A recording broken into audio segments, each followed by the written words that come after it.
किया और सतीश पेदाम जी का धन्यवाद जिन्होंने हमें इस प्रोग्राम में बुलाया, आप लोगों के सामने रूबरू किया। और घर में, मेरे घर में भी ये जिक्र चलता है, जब भी कहीं मुझे बाहर जाना होता है तो घर में पता रहता है। कई दिन पहले कहीं दूसरी हाई कोर्ट में, देश के इधर उधर हिस्सों में, कहीं किसी यूनिवर्सिटी में, तो कई बार वहाँ इनकार भी किया जाता है कोई काम होने की वजह से। मगर एक प्रोग्राम ऐसा है जिसमें मैंने कभी इनकार नहीं किया। और मेरी मिसेज, मेरी धर्मपत्नी कहती है, ऐसा क्या पिला दिया आदिवासियों ने कि उनका कोई प्रोग्राम हो आप छोड़ते नहीं।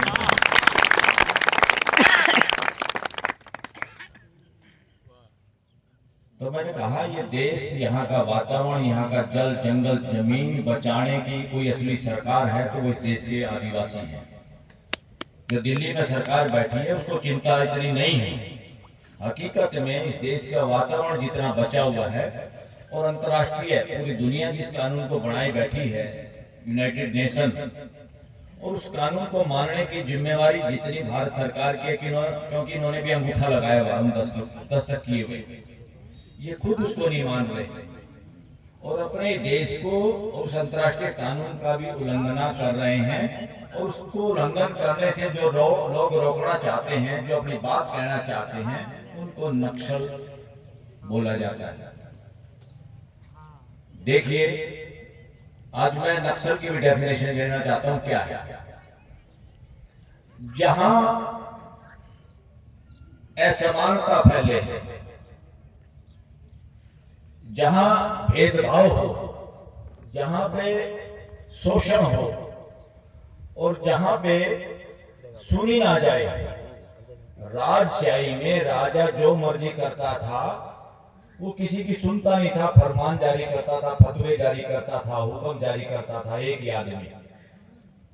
और फिर ये कहा जाता था राजा जो करता ठीक करता है। लोग बहुत बार उसकी गलत बातों को मान लेते थे, बहुत बकवास करते थे, बहुत राजा लोग अन्याय करते थे।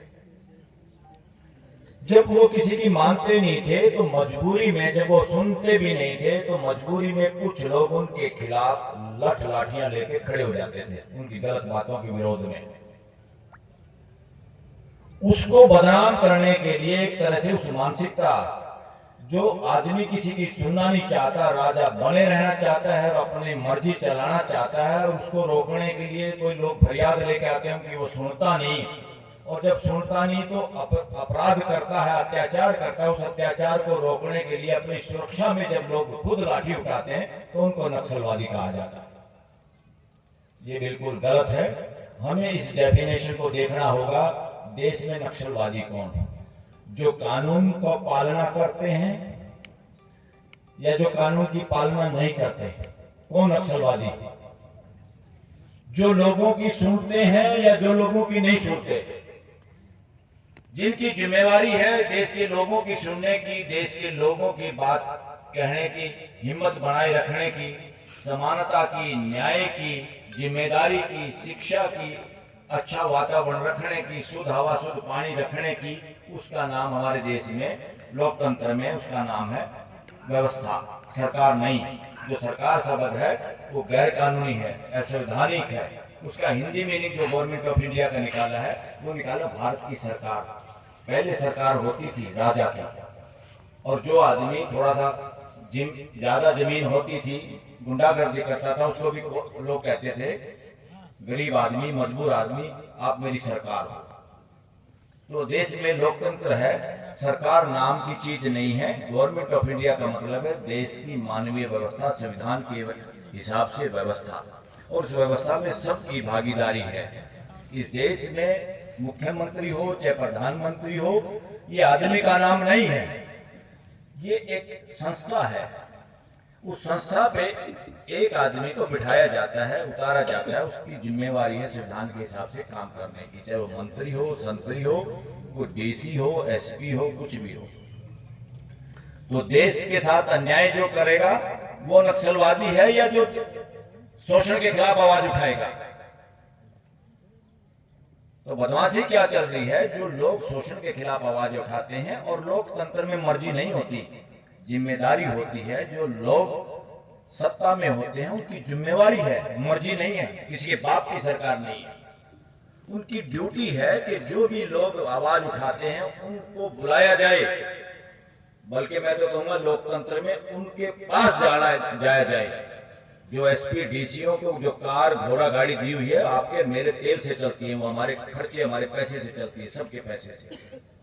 उनका ड्यूटी है लोगों से बात करें। लोग यहाँ भूख हड़ताल में बैठे तो यहाँ बात करने आए, हाँ जी क्या बात है, क्या तकलीफ है, क्यों आप ऐसे बैठे हैं। और यहाँ क्या हो रहा है, एक किसान नेता पंजाब के ऑर्डर पे भूख हड़ताल पे बैठता है और ये बदमाश इंतजार करते हैं कि मर जाए। और इस देश की कोर्टें भी सुनना नहीं चाहती। इस देश की कोर्टें जिस दिन इस देश के प्रधानमंत्री, मंत्री, संतरी और सीएम को बदमाशी करने पे जिस दिन कहेगी कल यहाँ हाजिर हो, पेश हो, तो मेरे देश में बदमाशी नहीं चल सकती।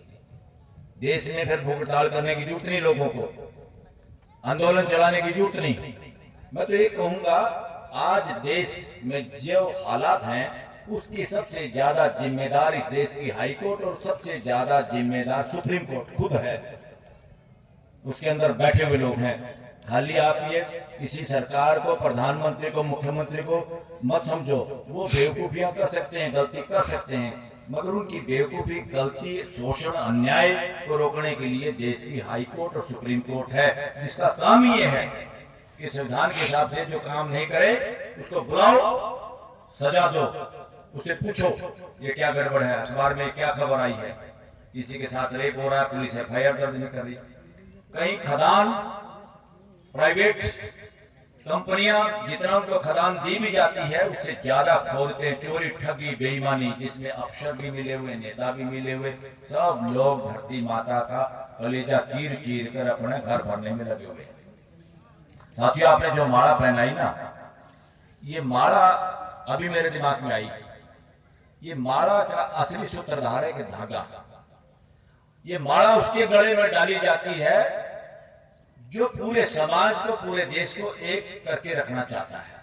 जो देश को तोड़ना चाहता है उसका हक तो माला पे भी नहीं है, क्योंकि माला जोड़ने का काम करती है। दो तीन बातें मैं आप लोगों से शेयर करूंगा, वो मैंने लिखी है, मगर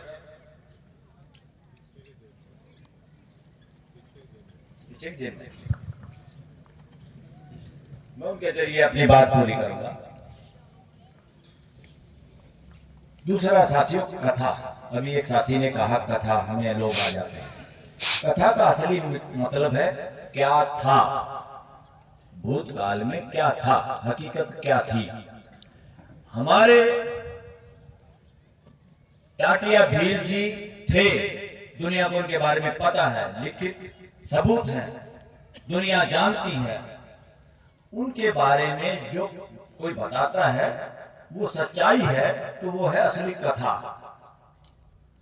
जो कथा कहानियां सुनाई जा रही है देश को, लोगों को गुमराह करने के लिए, उनको कट्टरवादी बनाने के लिए, मूर्ख बनाने के लिए, मानसिक गुलाम बनाने के लिए, ना तो ऐसी कोई चीजें हुई, ना इतिहास में उनका कोई सबूत, और उनकी कथा चल रही है और आप भी कथा सुन रहे हो। ऐसी कथाओं ने इस देश को मानसिक गुलाम बनाया है। इस देश को मानसिक गुलाम, इस देश की गुलामी मुगलों और अंग्रेजों की वजह से तो बहुत थोड़ी होगी। असली गुलामी इस देश के वर्णवाद और वर्णवाद पे आधारित ग्रंथों ने और उन पे आधारित कथा कहानियों ने देश को गुलाम कर रखा। आज भी गुलाम है, मानसिक गुलाम है। इन सबको उखाड़ना होगा। तो ये आस्था की बात नहीं है। आस्था के बारे में संविधान कहता है कि 3 बातें अगर आपकी आस्था फैलाएगी तो आपकी आस्था को जूते लगेंगे 4। वो क्या है? आपकी आस्था, आपकी कथा कहानी लोगों की पब्लिक हेल्थ को खराब ना करती हो। पब्लिक हेल्थ का क्या मतलब है?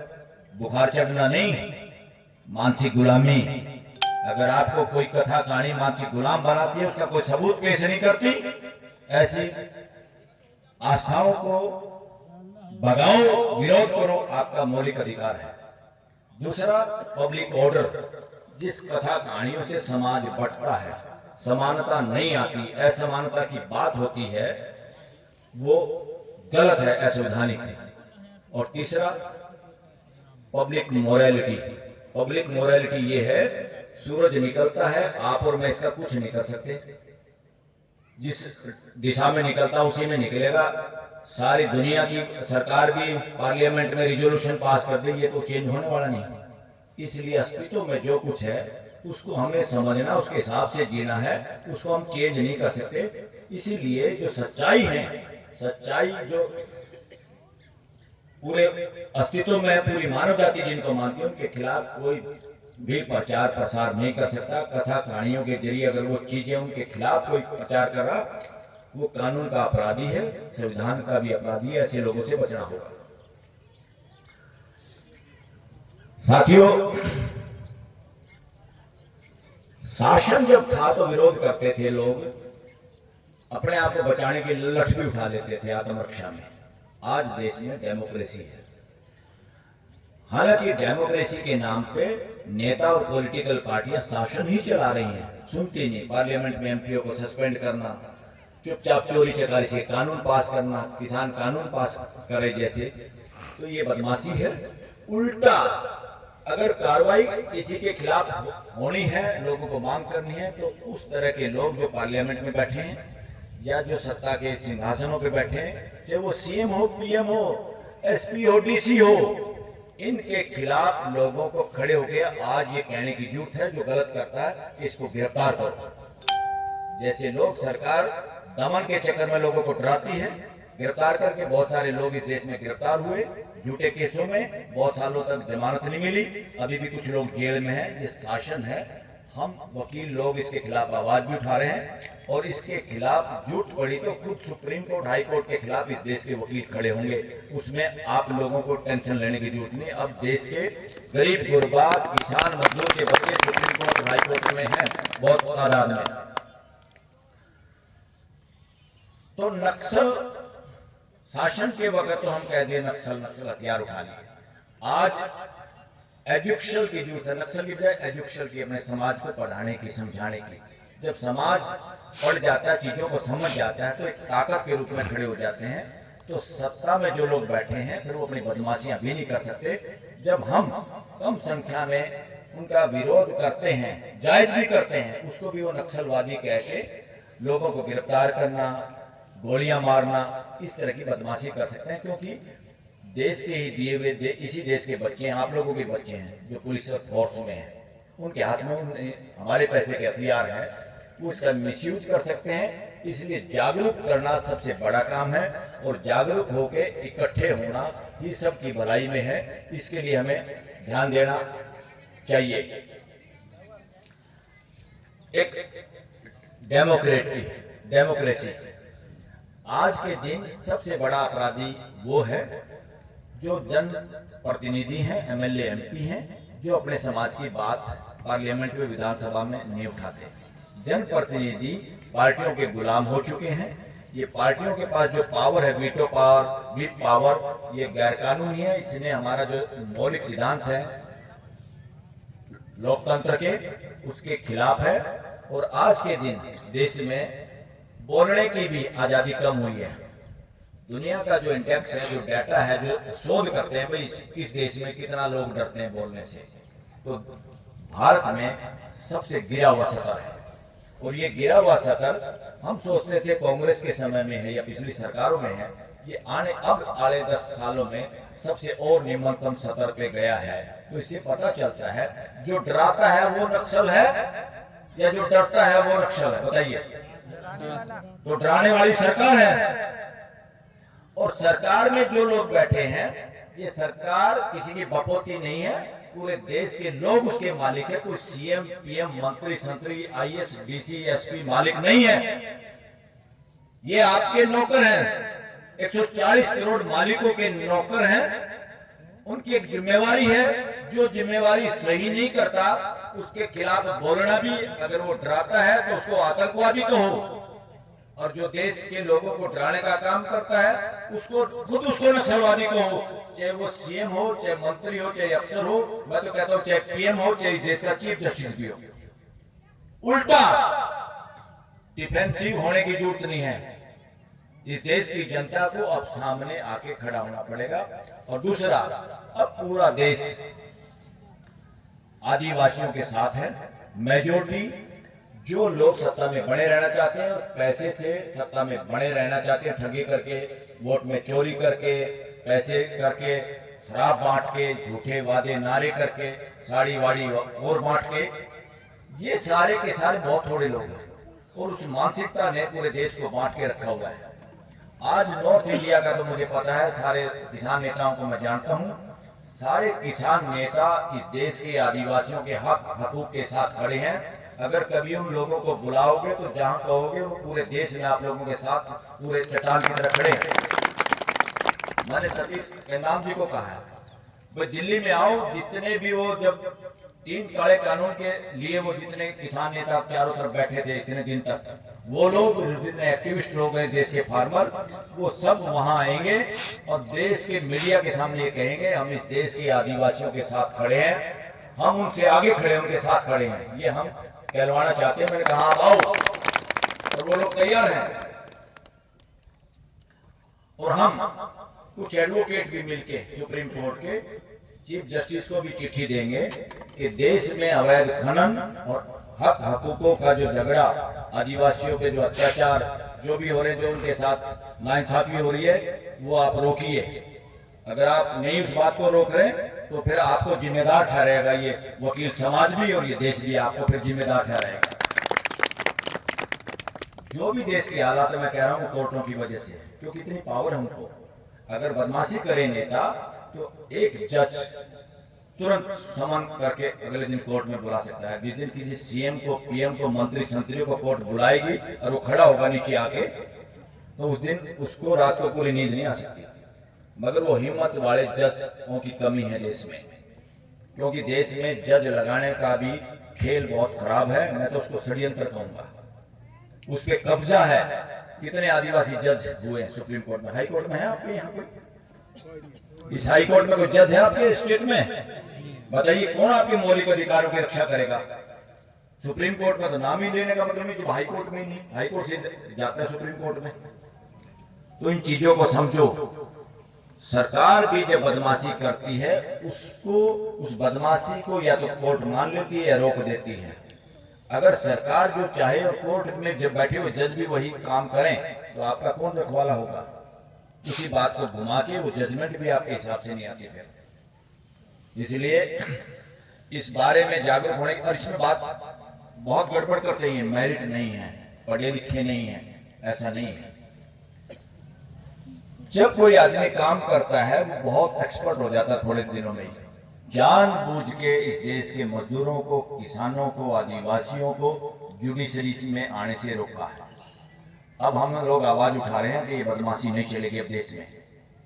वो दिन दूर नहीं, अगर इसी तरह की बदमाशी चलती रही तो देश के वकील सुप्रीम कोर्ट का घेराव करने से भी नहीं चूकेंगे दुनिया को, देश को दिखाने के लिए।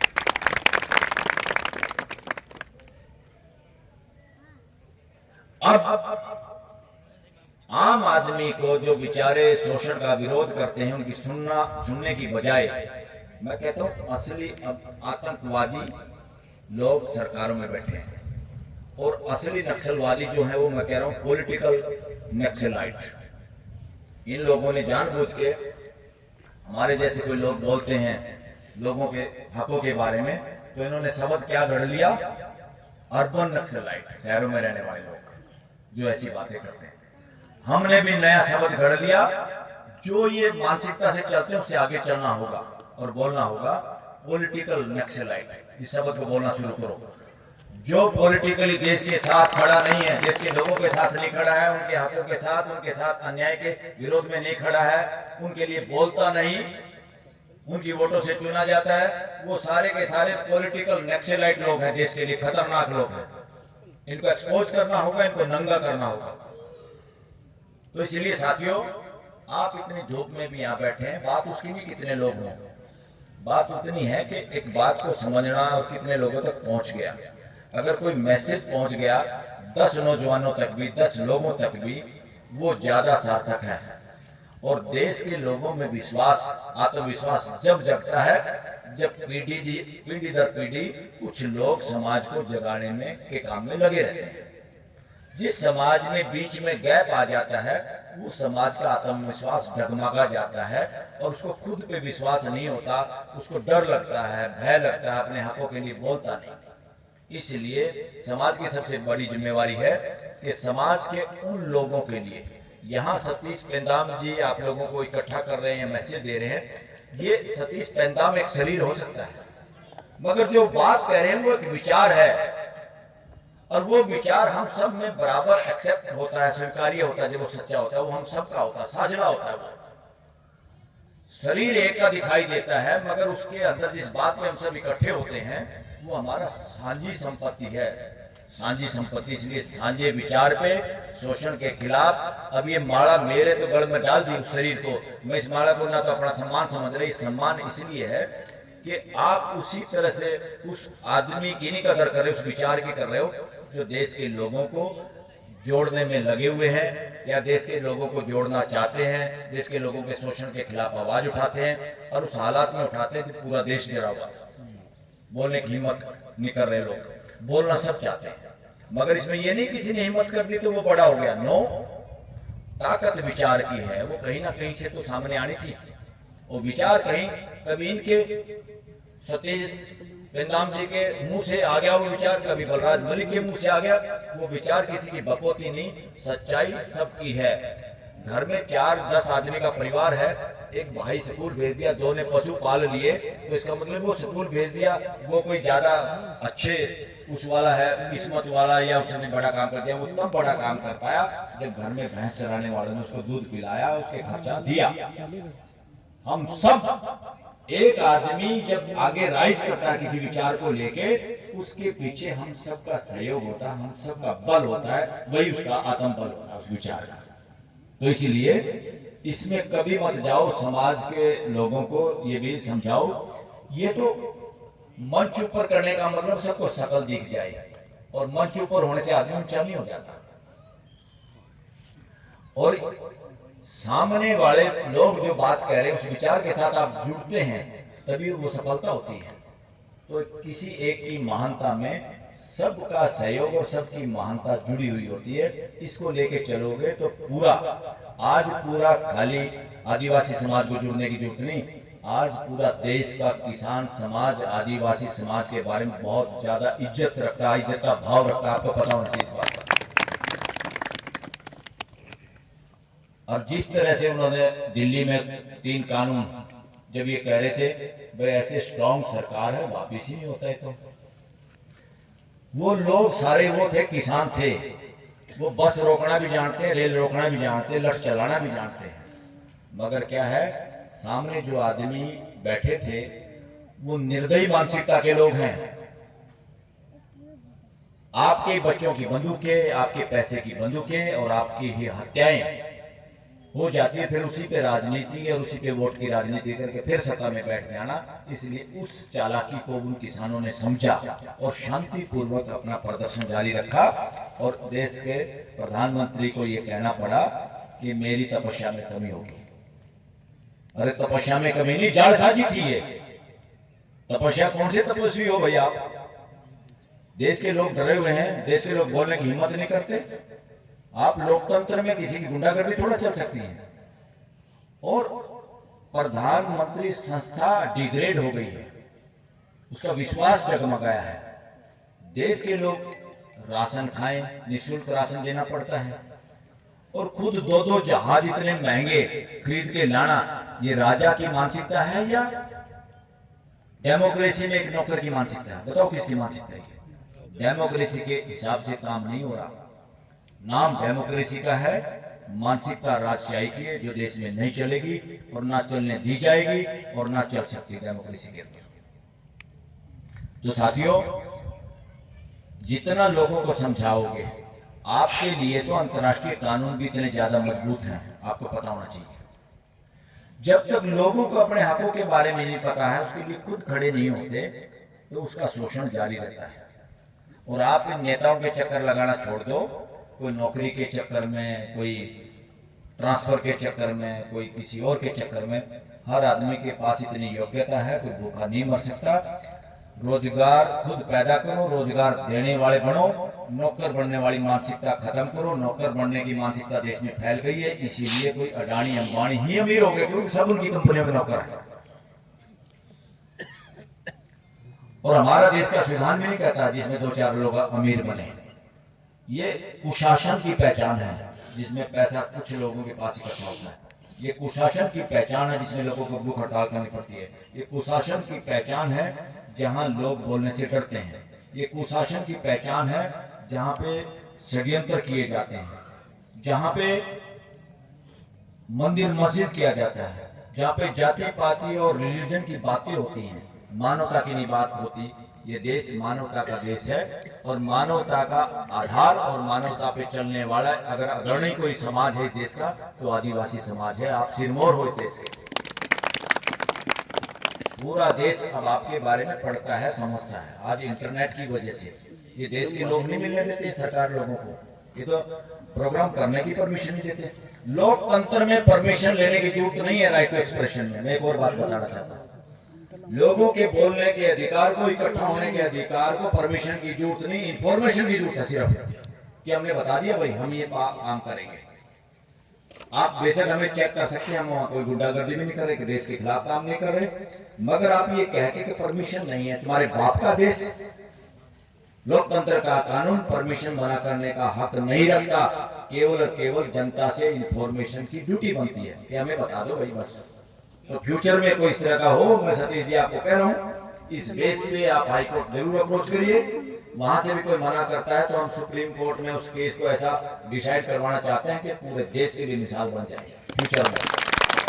ये भीख मांगने का काम नहीं है, मालिकों को पूछना पड़ेगा कि हमें इकट्ठे होकर आपस में चर्चा करनी है। ये हमारा फंडामेंटल राइट है, मौलिक अधिकार है। देश के लोगों का मौलिक अधिकार क्या है? भाईचारा सबसे बड़ा मौलिक अधिकार है, समानता सबसे बड़ा मौलिक अधिकार है। जो भी भाईचारे को खराब करना चाहे, कोई भी नेता अपनी भाषा से या राजनीति की वजह से या अपने किसी और लाभ की वजह से, वो देश के दुश्मन है, देश के गद्दार हैं, देशद्रोही लोग हैं। वो सब लोग, कोई भी है, चाहे हम भी करें वो बात। तो साथियों, आज के दिन सुप्रीम कोर्ट में हमने ये भी आवाज उठाई है कि आदिवासियों का कोई जज नहीं है देश के अंदर। तुरंत किसी भी वकील को जिसकी 10 साल की प्रैक्टिस हो, उसको सुप्रीम कोर्ट का जज भी बनाया जा सकता है। और सुप्रीम कोर्ट में काफी ऐसे लोग जज बने। सुप्रीम कोर्ट में तो ऐसे ऐसे जज बने जो अभी चंद्रचूड़ था, उसका बाप भी था पहले। और जब इमरजेंसी लगी, लोगों को पकड़ लेते थे, किस जेल में लेके गए हैं वो भी नहीं बताते थे, घर वाले घूमते रहते थे, थाने वाले डंडे मार के दबा देते थे कि पता नहीं है इमरजेंसी लग रही है। तो किसी ने केस डाला कि इमरजेंसी का मतलब ये नहीं कि हमारे से हमारा जीने का अधिकार छीन लो। ये अधिकार प्रकृति ने दिया, किसी के बाप ने और किसी सरकार ने नहीं दिया। और ये सरकार हमारा अपना दफ्तर है, हमारी अपनी व्यवस्था है, किसी के बाप की जागीर नहीं है। तो उसमें 5 हाई कोर्ट ने तो कह दिया कुछ नहीं कर सकते, अधिकार छीना जा सकता है। यानी आपको किसी ने मार के फेंक दिया इमरजेंसी में, कोई पूछने वाला नहीं। तो सुप्रीम कोर्ट में जब मुकदमा गया तो 5 जजों के सामने, संवैधानिक बेंच कहते हैं। क्यों कहते हैं उसको संवैधानिक बेंच? क्योंकि संविधान में जो अधिकार दिए गए हैं उनके बारे में कोई आदमी कोर्ट के सामने आता है तो संविधान 5 जजों का पंचायत, जो हम पंचायत कहते हैं, उस 5 जजों की पंचायत को वहां संवैधानिक बेंच कहते हैं। तो वो फैसला करें, क्योंकि महत्वपूर्ण बात है। तो 4 बेवकूफ जजों ने, जिनमें चंद्रचूड़ का बाप भी शामिल था, सरकार के दबाव में आके रिटायरमेंट के बाद नौकरी लगने के लिए या अपने बच्चों को जज बनाने के लिए उन्होंने यही कह दिया, हाँ जी इमरजेंसी में तो जीने का भी अधिकार नहीं है। एक जज अकेला था जिसको अगला चीफ जस्टिस बनना था। उसने अपनी बहू को कहा, अपनी पत्नी को, कि आज मैं ऐसा काम करने वाला हूं, ये सरकार मुझे मेरा हक होते हुए भी चीफ जस्टिस नहीं बनाएगी। तो औरत ने भी यही कहा, उसने भी कहा कि हमें ऐसे चीफ जस्टिस की जरूरत नहीं है जो देश के खिलाफ फैसला करो। आप जज का काम तो देश के हक में फैसला करने का है। तो था HR खन्ना। आज जो खन्ना जज है चीफ जस्टिस, इसका सगा चाचा, ये उसके पैसन नहीं है, ये उसके आसपास भी नहीं है, ये भी सरकार की मदद से और उस तरीके से जिसको हम गलत कहते हैं, कई सीनियर जजों को, काफी सीनियर जजों को ओवरटेक करके जज बनाया था। तो ऐसे जज जो चोरी चकारी से बनाए जाएं, वो इस देश के लोगों के हकों को, फंडामेंटल राइट को सुरक्षित नहीं रख सकते। तो इसलिए हाई कोर्ट और सुप्रीम कोर्ट को माई बाप मत समझो, एक एक खबर को देखो और जो लगे आपको ये गलत हो रही है उसके बारे में बोलो। वकीलों को बोलना चाहिए, जो भी बोलना चाहे, कभी हमारे जैसे लोगों को तो पता चलता, हम तो बोलते ही हैं। यहाँ भी आपके इंदौर हाई कोर्ट में हो, आपके भोपाल में हो, एक और बेंच है आपका बिलासपुर, क्या नाम उसका, जबलपुर, कहीं पे भी हमारे किसान, मजदूर, आदिवासी समाज के वकील इस पे कोई बात करना चाहें और उनको हिम्मत नहीं आ रही हो, तो हम हमेशा आने के लिए तैयार हैं, उनकी हिम्मत बढ़ाने के लिए पीछे बोलने। तो साथियों, आप लोगों के साथ बिल्कुल नाइंसाफी हो रही है। धरती को जिसको बचाने की जिम्मेवारी आप लिए हुए हो, पूरा देश चाहता तो दुनिया चाहती है। अब तो बहुत सारे लोग, जो मीटिंग होती है अंतर्राष्ट्रीय मुद्दों पे, खदान खोदने पे, तेल निकालने पे, कोयला निकालने पे, ये सारी की सारी चीजें इस शरीर का अंग है। धरती के ऊपर आने वाली चीज माँ का दूध की तरह है। जैसे माँ के दूध हम पी के बड़े होते हैं, उसके अंदर तो माँ का शरीर है। चाहे कोयला हो या तेल हो, ये निकालने की, गाड़ी से तेल निकालोगे आपके उस शॉकर में से, क्या होगा गाड़ी का? ये चीज जलाने के लिए नहीं बनी थी। मानव जाति ने मूर्खता की है। अब वो उस मूर्खता पे बिल्कुल लगाम लगाने की जरूरत है, और उस लगाम, उस घोड़ी का लगाम आपके हाथों में है, और हम सब चाबुक लेके आपके साथ खड़े हैं, चिंता करने की जरूरत नहीं। ये चोरी चकारी से खदान देते हैं, बोलने वाले को गिरफ्तार करते हैं, डीसी और इनको कह के दबा लेते हैं, ग्राम सभाओं के लोगों को, पंचायत के लोगों को, और रिजोल्यूशन पास करा लेते हैं। ये गुंडागर्दी नहीं चलेगी देश में, चलनी नहीं चाहिए। इसका संज्ञान लेते हुए आप लोग, सतीश जी और दूसरे लोग, हमें कुछ भी एविडेंस प्रोवाइड करेंगे तो हम इसकी सीधी सुनवाई के लिए सुप्रीम कोर्ट में अलग जगाएंगे, वहाँ पे केस लगाएंगे और दमदार तरीके से बोलेंगे, पूरे देश के मीडिया के सामने बोलेंगे। धन्यवाद, थैंक यू।